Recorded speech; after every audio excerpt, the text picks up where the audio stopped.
Welcome everyone to a trip down Stoner Drive.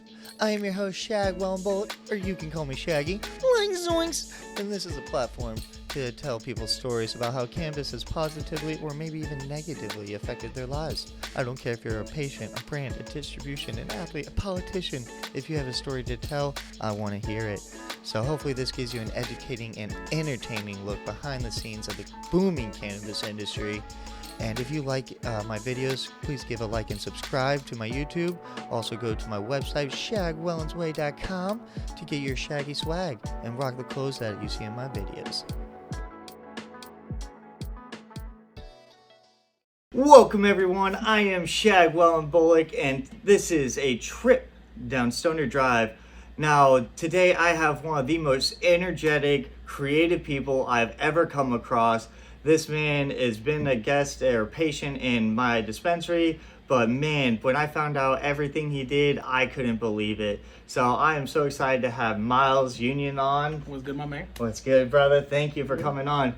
So I want to try to introduce what you do, but man, you do everything. So I do a lot of stuff. I do a lot of things. And it's tough when you do a lot of things because I always run into this, like, what do you do? So yeah, I'm a creative. That's what I do. I'm a creative. I do music. I am an author of books. This is a novel all the way down to kids' books. I do music. I shoot my own music videos. I'll shoot your music video if you need some help. There you go. What else? Stand-up comedy. I do stand-up comedy as well. I host events. How are you so creative? What creates the juices flowing, man? Consistency. I've been doing this since I've been a kid. So when I always was drawn to music. I think music is the first part. I started playing guitar when I'm 25 right now. So I'm 25. So still young. So let people know that I'm only 25.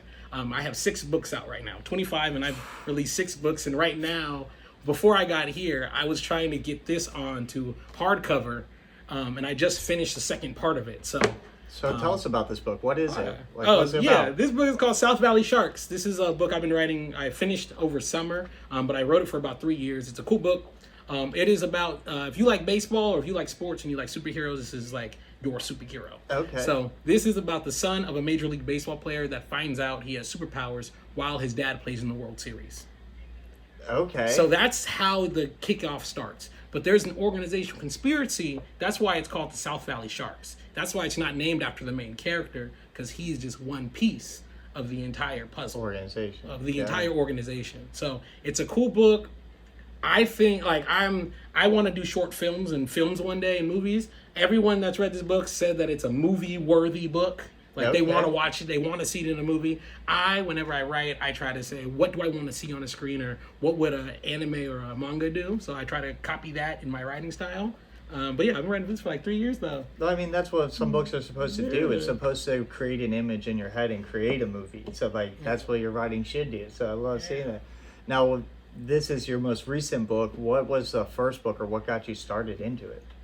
No, this was the first one. This was the first and the most recent. So it's the first one I really said So I graduated college in 2019. Mm-hmm. Before that, I was student body president in college. So I was the president of our student government. During my senior year, I felt really dumb because I was around like the university president and the deans of my college and this professor, this doctor, that doctor. And I was a senior in college. So I started reading a lot of books. I read 60 books my senior year, whole 2019. It was actually 57, but I'll count that as an A. Yeah, Close enough. Close enough, right? So that was the big kickoff. I have been rapping since I've been 8 years old, and my brother was a part of this group called Bonafide Productions. When I was 8, I would hang out with my brother. He's 13 years older than me. So I was hanging out with these like 21-year-old dudes, and they would be writing. They'd be like writing raps, and I'm sitting next to them playing Grand Theft Auto, listening to them rap in the background in the studio. And then I started singing along to their songs, and then they said, hey, come on.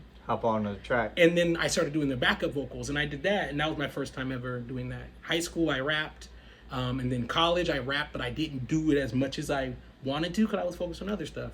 So then it kind of led into reading and knowledge, and how can I gain as much knowledge as possible? And then once that happened, it had to go somewhere, and that's when the music happened.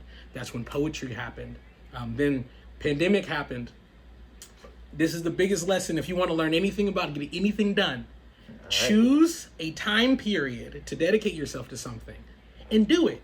When the pandemic happened, I said, they're going to shut everything down for about 18 months. I just watched Alexander Hamilton, the musical, and he was a writer. And I said, if I had 18 months to sit down and do one thing at 23 years old, what would I do? And I said, I'm going to try to make as much music as possible before I have to go back into the real world. And that's what I did. I would record 2-3 songs a day all throughout the pandemic. Not all of them were good songs, but it built me up to now I can record an album in my car in 2 days, which I've done twice now. And I'm gonna and I can now go and shoot a music video in an hour and get it out, record it, my music video at 9 to 10 a.m. By 11:30, I'm editing it. By 1, I'm smoking and watching the video. So that time allowed me to really focus. So now when I'm doing my everyday life, I don't have to worry about, oh, is this right or wrong? No, I've already read and have the concepts in my brain of what I want, and it's just execution. A lot of people aren't like that. A lot of people are like, I love help, but I love to be able to say, no, I wrote this on my own. Like, I did this on my own. Like, I formatted this on my own. I made this cover on my own. I made this, like, this jersey brand. I made the jersey brand on my own. And that's what I love seeing, man. You're just, like, honestly an entrepreneur, man, or a cannabipreneur, because you're saying the cannabis is helping. So how does the cannabis help in your routine or your process? How do you use it? So this is the biggest thing a lot of people don't know about me. I have an illness. It's a chronic illness called rheumatoid arthritis. Black kids, young black people usually don't get this illness. It's about 88% white women over the age of 35 usually get this. What I was thinking. So maybe I'm secretly a white woman. I don't know.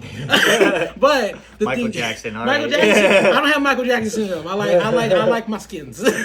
But I think the thing is first time ever in my life, growing up as a kid, I was athletic. I played basketball, played baseball. That's why I love baseball, and I wrote the book. I actually have another book about basketball. It's like my 8 Mile. If you want to, all my books are on Amazon, by the way. You can type in Myles Union, Myles Union. All my books are on there. You can read them all. I love them. You leave a review. Help a brother out.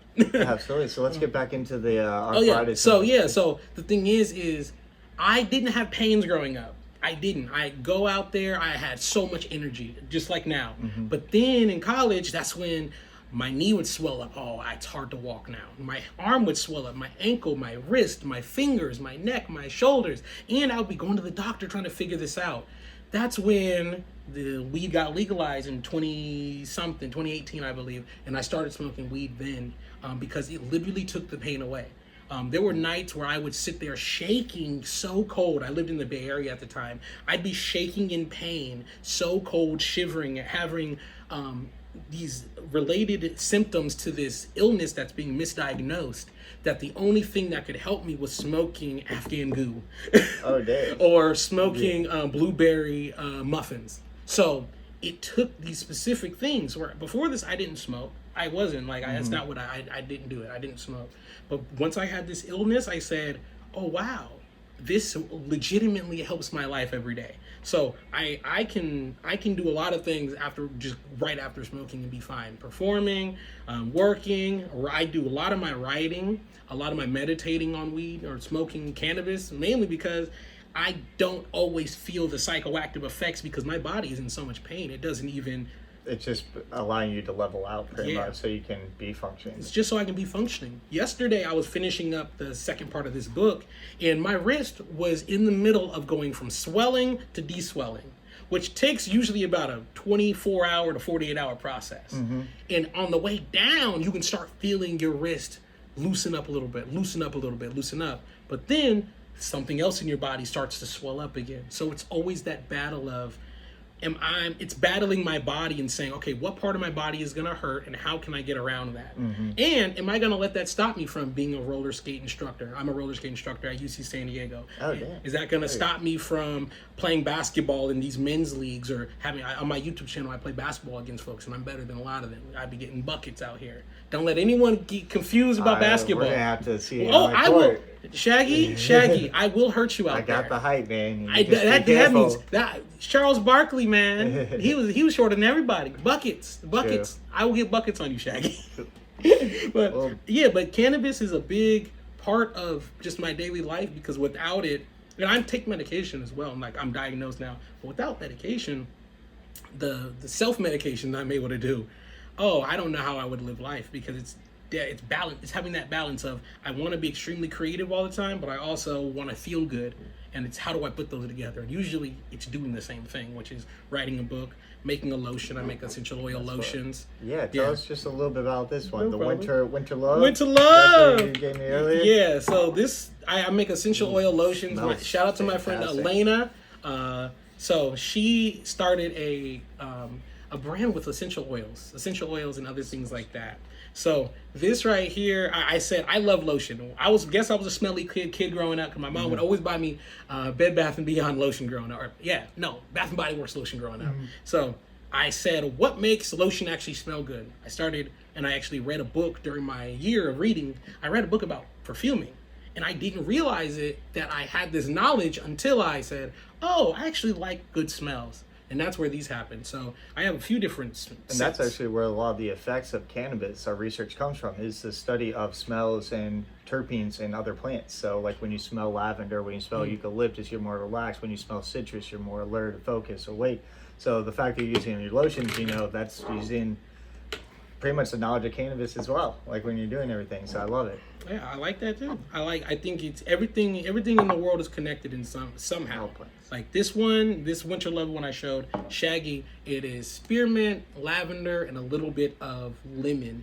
And that one is really nice, but I have a couple ones. This one is this is Royal Apple, which is just Macintosh apple and vanilla. So it has a real punch of the Macintosh apple, and then that smoothness of that vanilla underneath. So I like things where you can taste what you smell. Absolutely. That's my favorite. Like, ooh, I want to eat that. Like, I want to eat my hand right now after Seriously. smelling this. Not gonna lie. And plus I'm getting a little hungry, might have to just snack on the pinky. But so where can people find you? What's coming up next? Any shows coming on? Where can people see you perform?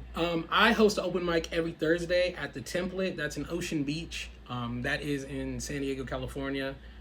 5032 Niagara Avenue. You can find me at Myles Union. I'll show you my book. This is my kid's book, No More Dogs. It's actually a good book. Look how cute that is. It is, and it's about dogs in a good way. It's Don't about worry. dogs in a good way. It's got a twist, throws you off. You gotta read the whole book. So. And my niece approves it. My niece is 3 years old. She loved it yesterday. But yeah, Myles Union, that's the jam. Myles Union. If you want to find me, Myles Union and everything, MYLES. Amazon, literally I'll name it. You can find me on Amazon, YouTube, Instagram, Spotify, Apple Podcast, Spotify Podcast, anything that has to do with putting yourself out there. I do it of some sort. Awesome. So yeah, like even these right here, I'm about to update my website soon, where it's gonna have all of my things, because I have prints. For example, like my prints right here. This right here, if you love this photo, you can be able to buy it on canvas in a couple weeks. So awesome. Well, I think we need to show the people some of the creativity. Absolutely. So, are you down to play a song for us? Absolutely. I'm a storyteller. I'm gonna tell y'all a love story. Ooh, I love it. Mix it up. Yeah. So let's get to it. Appreciate for you coming on. Everybody knows Southwest ain't got no leg room, but the flight's taking off soon. Been a hot girl. Shout out to Meg Stallion. Fits for every week. You be slicking, you be styling. Rotating flights, memories by the Gavin. Summer 22, we gon' be wildin'. You ain't being nothing less than a blessing. They only wanna run you up. It's so hard to stop stressing. Most don't care about love, only correction. Only care about the thump and the bump, not connection. So baby, tell me what's good with you. What's good with you? Here's you walk 5, 6, and 2. Everybody knows Southwest ain't got no leg room, but the flight's taking off soon. I like the way you back it up, I like the way you kiss. I like the way you back it up, I like the way you kiss. All around the world. You picked the spot and I got the plane tickets. Even when money's tight and I'm trying to be humble. You a good thing when the world is handing me struggles. Through all the rumbles and tumbles, loving you is worth the trouble. So baby, tell me what's good with you, what's good with you. Here's you walk 5, 6, and a 2. Here's you walk 5, 6, and a 2. Here's you walk 5, 6, and a 2. 10 and 2. So baby, tell me what's good with you, what's good with you. Here's you walk 5, 6, and a 2. Here's you walk 5, 6, and a 2. Here's you walk 5, 6, and a 2.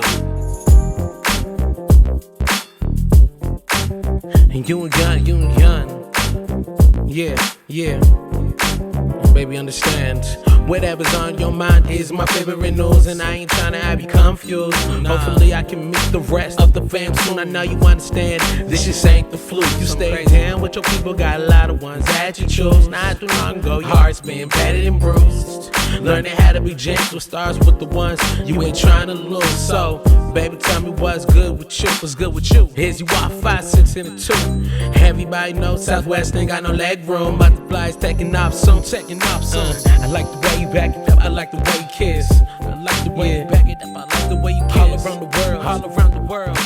You picked the spot and I got the plane tickets. Even when money's tight and I'm trying to be humble, you a good thing when the world is handing me struggles. Through all the rumbles and tumbles, loving you is worth the trouble. So, baby,